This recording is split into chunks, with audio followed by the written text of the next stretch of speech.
Hi, I'm Sarah from Luscombe and I thought it'd be important today to do a video for tenants to make sure tenants don't get scammed.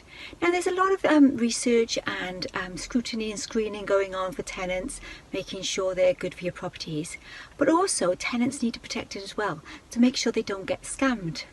Now, rental scams have gone through the roof recently. So research from the BBC have found that lots of fraudsters, even not from the UK, are using all the online platforms and the property listings on websites to do their scams. So the most popular scams are usually on things like Gumtree, Airbnb, Spare Room, all the websites that basically anyone can advertise on. So there's no real sort of barriers or checks done on it. And what they do is they take a property that's listed on one of these portals and create a fake landlord.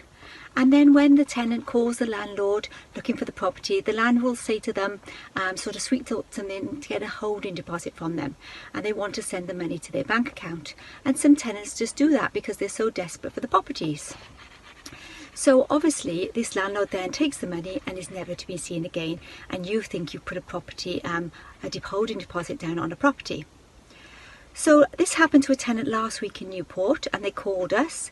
They'd seen a property photo that we'd had previously advertised a long time ago, and they obviously phoned up the person who had advertised it or saw the photo and paid a holding deposit, sent £500 across to this fake landlord, and obviously never had a property and anything, or the property even wasn't theirs.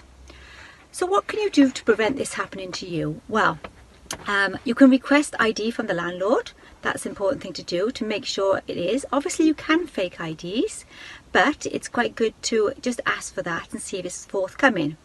Also then, once you've got to the ID, you can go on land registry and check they actually do own the property and that the ID matches the details on land registry. So that's another check you can do.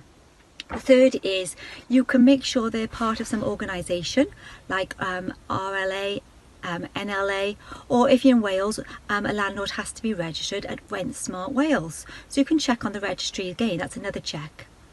Also get to see the property, make sure you get access into the property. The guy might say do a drive-by, but they might not have the keys, so that's another barrier as well, another warning sign you can see if you can't get into the property. Also get a receipt for any money that you paid, so you have some sort of recourse.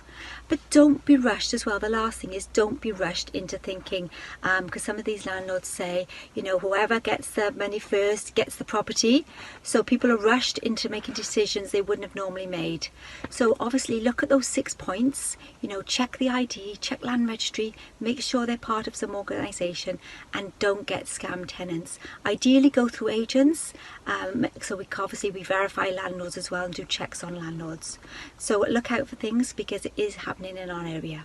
Thanks.